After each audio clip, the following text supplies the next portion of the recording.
Salve Maria, fiel católico!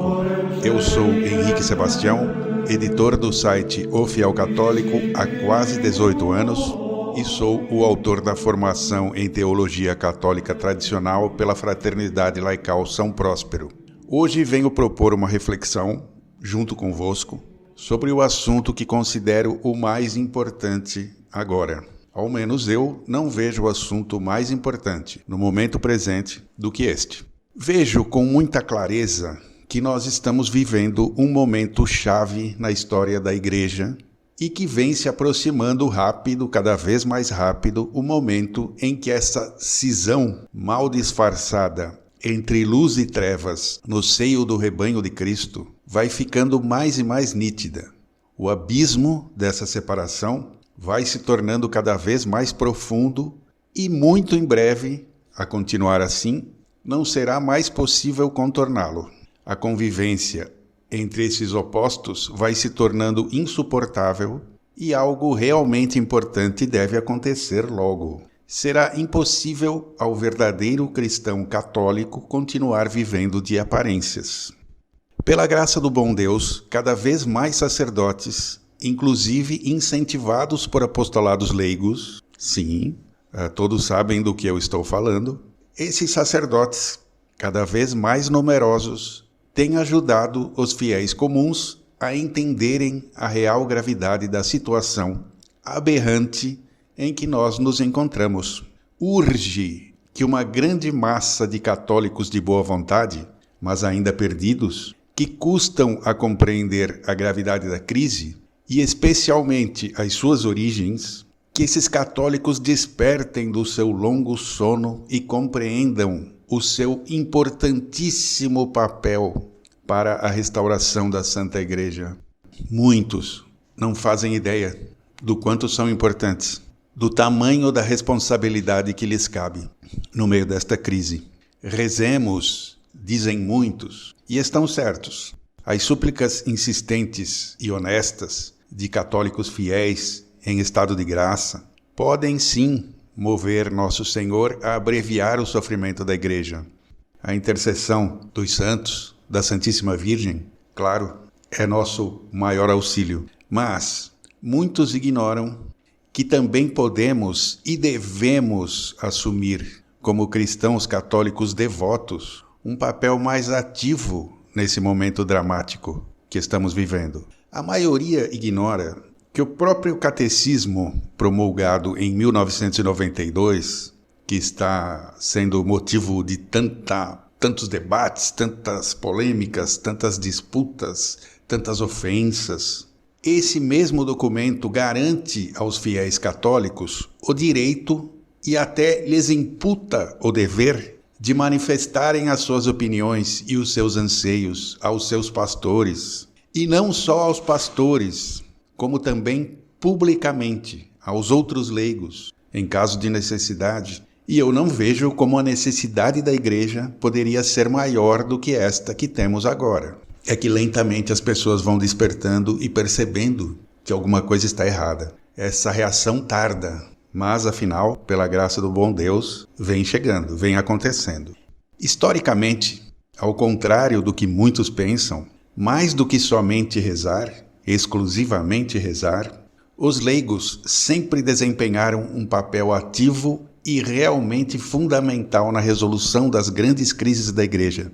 Isso daria tema para uma grande série de conferências como esta. Poderíamos escrever muitos livros a respeito, mas citemos aqui, de modo rápido e resumidamente, um dos exemplos mais contundentes nesse sentido, que foi aquele exercido pelos leigos durante uma das maiores crises da história da Igreja, motivada por uma heresia a qual a maior parte do clero aderiu naquele momento. Tenho repetido aqui a passagem em que Nosso Senhor diz aos fariseus escandalizados diante do povo que o saudava ativamente no Domingo de Ramos, no momento de sua entrada triunfal na Cidade Santa. Nosso Senhor diz: se estes se calam, as pedras clamarão. Evangelho de São Lucas, capítulo 19, versículo 40. Se estes, isto é, os fariseus e seus sacerdotes, voltam as costas à própria verdade encarnada e se calam, então as pedras, isto é, os pobres leigos, os humildes, os simples, que mantêm a fé verdadeira e que reconhecem essa mesma verdade quando a encontram, esses clamarão. Foi exatamente isso o que aconteceu muitas vezes na história da Igreja, como nos tempos da grande crise ariana, a qual eu me referia, no século IV. A única crise que podemos comparar ao momento presente, ao que estamos vivendo no momento presente. E que, diga-se de passagem, está muito bem retratada, com base nas suas fontes primárias, na obra do professor Lucas Lancaster, intitulada Santo Atanásio e a Crise Ariana, livro lançado pelo Centro Dom Bosco em 2022. Uma leitura que eu recomendo vivamente a todos os interessados no assunto. Até o surgimento desta obra era muito difícil consultar as fontes sobre a história de Santo Atanásio e da heresia ariana. De fato, durante essa crise da heresia ariana, a heresia de Ario, os leigos tiveram um papel totalmente significativo, lado a lado com os bispos fiéis e os bons teólogos, cada qual atuando segundo a sua capacidade e a sua dignidade próprias.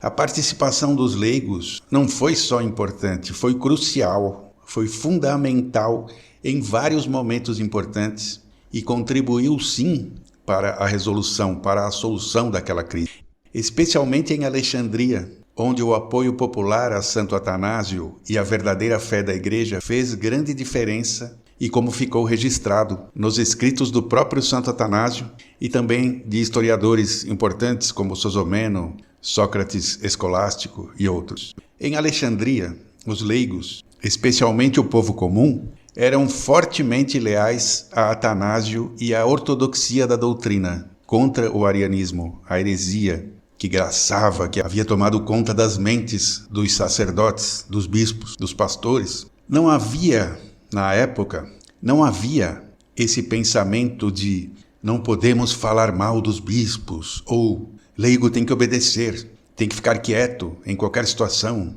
tem que calar a boca.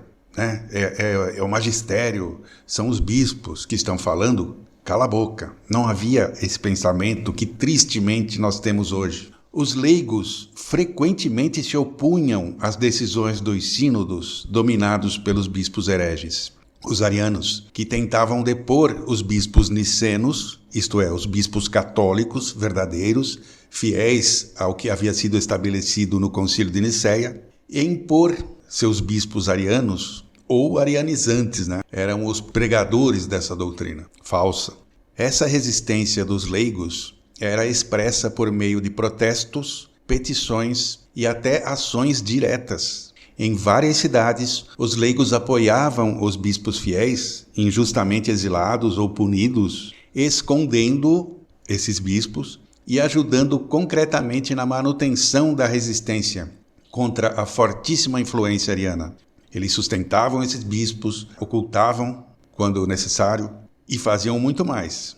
A crise ariana, essencialmente teológica, doutrinal, em certo momento sofreu também influências políticas, com imperadores como Constâncio II e Valente apoiando o arianismo em vários momentos. Os leigos, especialmente nas grandes cidades como Alexandria, Antioquia e Constantinopla, frequentemente se envolviam em manifestações quando bispos arianos eram impostos nas suas dioceses. Esses movimentos, por vezes, acabaram até em tumultos. Católicos verdadeiros não são pacifistas, embora procurem resolver tudo pacificamente, mas não se acovardam nem se escondem quando a defesa da fé está em jogo. Eu não falarei aqui sobre o erro de Ario, que colocava em xeque a divindade de nosso Senhor Jesus Cristo, que deformava a concepção cristã e católica da Santíssima Trindade, porque não é o escopo desta nossa reflexão.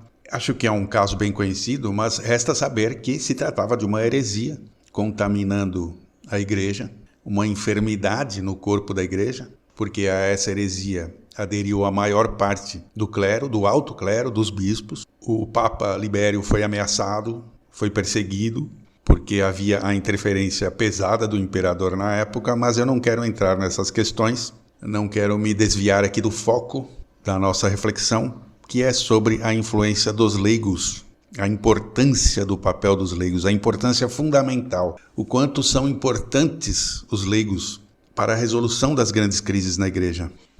Então, os leigos se organizavam em igrejas locais para resistir às mudanças impostas por autoridades arianas, que dominavam a igreja e que eram vistas como a autoridade legítima na época. Exatamente como hoje nós vemos bispos destacados, favorecidos por papas, ensinando pautas avessas à fé católica verdadeira, muitas vezes doutrinas flagrantemente heréticas.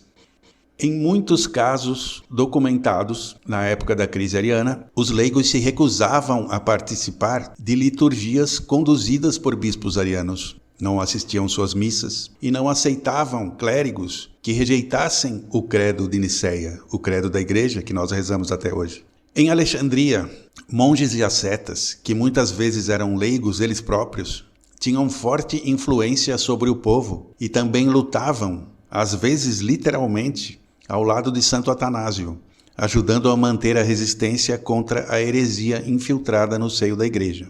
Dentro deste cenário, um dos episódios mais notáveis foi o ocorrido justamente em Alexandria, por volta do ano 356, quando as autoridades imperiais tentaram impor Gregório de Capadócia, um bispo herege, adepto da heresia ariana, como substituto de Atanásio, que havia sido deposto e exilado pelo imperador Constâncio II. Qualquer semelhança com o que nós temos hoje, o que temos visto nos nossos dias, com padres e bispos fiéis, sendo punidos e afastados, e maus padres e bispos, sendo promovidos e incentivados. Não é mera coincidência, a situação histórica é realmente muito semelhante, e hoje a situação é ainda mais grave. Essa é a diferença, porque hoje quem promove esse tipo de traição tem sido os próprios papas. Esse evento da resistência dos leigos em Alexandria é descrito por Atanásio em sua Apologia contra os Arianos e também na História dos Arianos, obras clássicas deste grande santo, este verdadeiro herói da fé que foi Santo Atanásio. E é mencionado também por historiadores como Sosomeno. No ano 356, Atanásio fora forçado a fugir de Alexandria devido à pressão imperial e à violência, inclusive física, dos arianos. Ele sofria ameaças. Gregório de Capadócia, apoiado pelo imperador, foi enviado para tomar posse da sede de Alexandria, uma sede importantíssima na época, e a população de Alexandria, leigos majoritariamente fiéis a Santo Atanásio, entendia bem que Gregório, mesmo que fosse um bispo, superior a eles hierarquicamente, era um herege, já que defendia uma heresia que negava a plena divindade de Cristo. Assim, quando Gregório tentou assumir o controle das igrejas de Alexandria, os leigos, junto com clérigos fiéis a Atanásio, poucos clérigos fiéis, organizaram uma forte resistência concreta. Reuniram-se, insistimos, os leigos que não pensavam que tinham que se submeter às ordens injustas da hierarquia superior, mas sim que era mais importante obedecer a Deus do que aos homens, como ensinou o primeiro Papa. Eles se reuniram em grande número e ocuparam igrejas e ruas, e assim impediram fisicamente a posse do bispo herege Gregório. Segundo as fontes primárias, a resistência incluiu protestos públicos, confrontos com as forças imperiais enviadas para apoiar Gregório e até barricadas nas igrejas.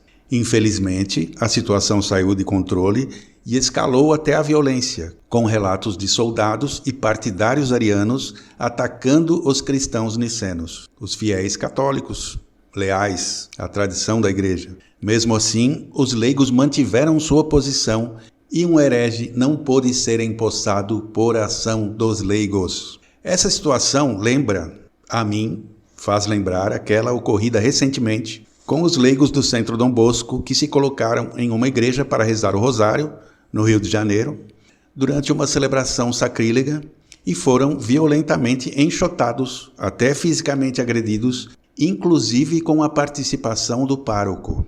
Pois é, e ainda tem quem ache que são eles os luteranos, os cismáticos na história. Mas se eles fossem realmente luteranos, então estariam sendo abraçados e tratados como iguais, não combatidos com tanto rigor, até xingados, ofendidos por padres. Voltando à tentativa de posse do bispo herege em Alexandria, Santo Atanásio relata que o povo local, incluindo mulheres e jovens, participou ativamente naquele evento, demonstrando uma fidelidade exemplar nessa mobilização comunitária que foi impressionante. Aos brados, eles traziam palavras de ordens em defesa da fé católica, recusando-se a aceitar um bispo adepto de heresia, indo contra o imperador e se expondo ao risco do martírio. Mas esse não foi um caso isolado durante a crise ariana. Em outras cidades, como Antioquia, outro importante centro da cristandade, os leigos também resistiram à imposição dos bispos arianos, embora com menos sucesso devido à poderosa repressão imperial. Durante o Sínodo de Alexandria, no ano 362, após o seu retorno do exílio, Atanásio convocou a participação indireta de leigos, que ajudaram a pressionar pela reafirmação do credo de Nicéia, o credo tradicional da Santa Igreja. O próprio Santo Atanásio convocou a participação dos leigos. Apesar de toda a pressão e indo contra a orientação da maioria absoluta dos bispos, os leigos se mantinham fiéis à liturgia e à doutrina autênticas da fé católica, não só de modo particular e recolhidamente, em silêncio, escondidos, mas publicamente, recitando o credo verdadeiro da Santa Igreja e resistindo por todos os meios ao seu alcance contra as alterações doutrinárias impostas pelos hereges arianos. O papel dos leigos na crise ariana, a maior da história, talvez não tão grave quanto a de hoje, então a segunda maior da história. O papel dos leigos nessa situação demonstra que a luta contra o arianismo não foi apenas uma questão de debates teológicos entre clérigos, longe disso, mas foi influenciada fortemente pela mobilização popular do católico comum. A lealdade do povo aos bispos fiéis à tradição apostólica foi essencial para a sobrevivência da ortodoxia na Igreja, especialmente nos momentos em que os bispos tradicionais estavam sendo impedidos, exilados ou sofrendo forte pressão, inclusive ameaças de morte. A resistência que estes nossos heróicos irmãos exerceram nos dá o claro exemplo de como os leigos podem desafiar até mesmo os maiores poderes, tanto eclesiais quanto temporais, quando motivados pela verdadeira fé e assim auxiliados pelos dons divinos. A crise da heresia ariana, porém, não representa o único momento importante em que os leigos tiveram atuação fundamental na resolução de graves problemas no seio da Igreja. Como esta reflexão já vai ficando longa, encerraremos apenas citando outros momentos dramáticos, como na Revolução Francesa, quando os leigos se posicionaram fortemente ao lado dos padres chamados refratários, os que se recusaram a assinar a famigerada Constituição Civil do Clero de julho de 1790, que visava subordinar a Igreja ao Estado revolucionário francês, e boicotando os padres juramentados, os padres traidores. Há uma passagem particularmente interessante a esse respeito, retratando essa situação, numa biografia de São João Maria Vianney, o Santo Cura d'Ars, num livro de Trochu. Chama-se Cura d'Ars, São João Batista Maria Vianney, patrono oficial dos párocos, pela editora Vozes. É muito interessante procurar essa referência, que mostra como os leigos comuns iam à missa desses padres juramentados e percebiam que alguma coisa ali estava errada. As pregações eram fortemente focadas em questões políticas, temporais. Mais uma vez eu digo, qualquer semelhança com o que nós estamos vivendo hoje não é mera coincidência. A origem, a raiz de toda revolução, de toda traição no interior da Igreja tem a mesma fonte, o inimigo comum. E Então eles deixavam de participar dessas paróquias, igrejas eram fechadas até por conta disso. Os leigos procuravam os padres fiéis, os padres refratários, mesmo correndo risco, naquela época violentíssima, sanguinária da Revolução Francesa. Outro exemplo excelente remete ao século V, o que demonstra que desde o início foi o costume da igreja que os leigos participassem ativamente dos seus processos mais importantes. Estou falando aqui do nosso patrono, São Próspero de Aquitânia, que viveu aproximadamente entre 390 e 463 da era cristã. Ele, sendo leigo, foi um mestre do clero do seu tempo, com uma atuação especialmente decisiva contra a outra grave heresia, a heresia pelagiana. São Próspero chegou a ditar ao Papa São Leão Magno. São Próspero ditou para esse Papa gigantesco, esse grande santo. São Próspero ditou a ele as cartas contra Eutiques, o herege Eutiques, que são documentos teológicos importantíssimos daquele tempo, fundamentais, essenciais. Por fim, São Próspero ele tinha o apelido de o melhor discípulo de Agostinho. Foi um discípulo de Santo Agostinho muito próximo. E para abreviar a sua história, no fim, a luta contra as heresias, também a heresia monofisita, a pelagiana, que já citei, e a semi-pelagiana, foi finalmente vencida durante o Concílio de Orange, de 529, cujas decisões, particularmente nos seus capítulos 9 a 25, foram tomadas em grande parte do Liber Sententiarum ex Augustino Delibatarum, de São Próspero de Aquitânia. Foi um leigo um dos protagonistas, junto com São Cesário de Arles, na superação dessas graves heresias. Olha a importância de um santo leigo, que era mestre do clero naquele tempo. Por isso ele é nosso patrono. Não que queiramos ser mestres de ninguém, não queremos nos comparar a ele de maneira nenhuma, mas ele é um grande símbolo da importância fundamental do papel do leigo na igreja desde sempre, desde o início. Nós poderíamos citar ainda muitos outros exemplos semelhantes, como não mencionar aqui a luta dos cristeiros no México. Remontando aos tempos antigos, temos uma lista, incluindo São Paulino de Nola, Santa Catarina de Alexandria, Santa Catarina de Siena, Santa Joana d'Arc, São Thomas More, Bartolomeu de las Casas, etc, etc, etc.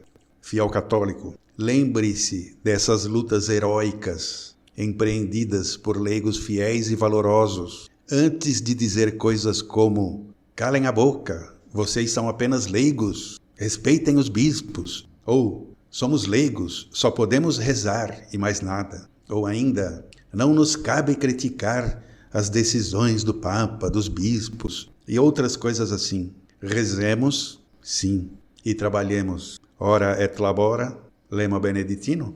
Rezemos e trabalhemos pela restauração da Santa Igreja. Por fim, tenhamos cuidado também neste momento tão importante com padres que se apresentam como grandes santos, paladinos da tradição em suas batinas, mas, diante das crises, nos momentos realmente importantes, diante das ameaças dos inimigos de Cristo, eles retrocedem, encolhem-se, ficam mudos e resolvem atacar, ao contrário, quem luta pela restauração da igreja. Eles não lutam contra os inimigos da igreja, eles lutam contra aqueles que querem defender a tradição da igreja, que poderiam sim, em muitos casos, ser corrigidos, ser conduzidos, ter o seu trabalho talvez aperfeiçoado, lapidado, com o auxílio de muitos padres, mas esses padres atacam esses leigos, que só querem ser católicos, conforme a igreja ensinou desde o início.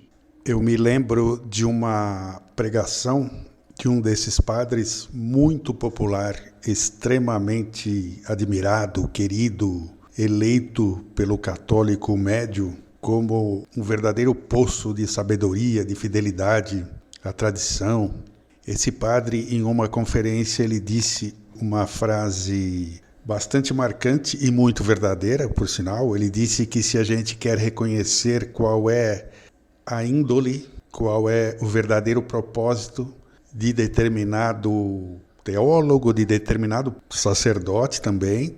Nós deveríamos prestar atenção não naquilo que ele defende, mas sim naquilo que ele combate. O que é que ele combate? Ele luta contra o quê? E isso faz muito sentido. E ele falava à época dos clérigos e teólogos, adeptos da heresia teologia da libertação. Mas olha que interessante, agora esse mesmo padre, ele está combatendo o quê? Ele está combatendo iniciativas laicais que visam restaurar as coisas, restaurar a ordem na igreja, restaurar a tradição da Santa Igreja. Ele está lutando contra isso, ele está combatendo contra isso. Então é muito triste que a gente possa usar uma fórmula que ele mesmo propôs, neste momento, contra ele próprio. Então ele é a favor do quê?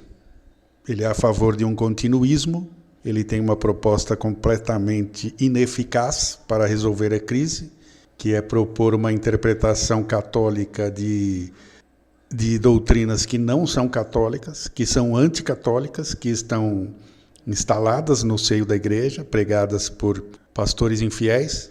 E ele combate o quê? Ele combate aqueles que tentam combater o erro.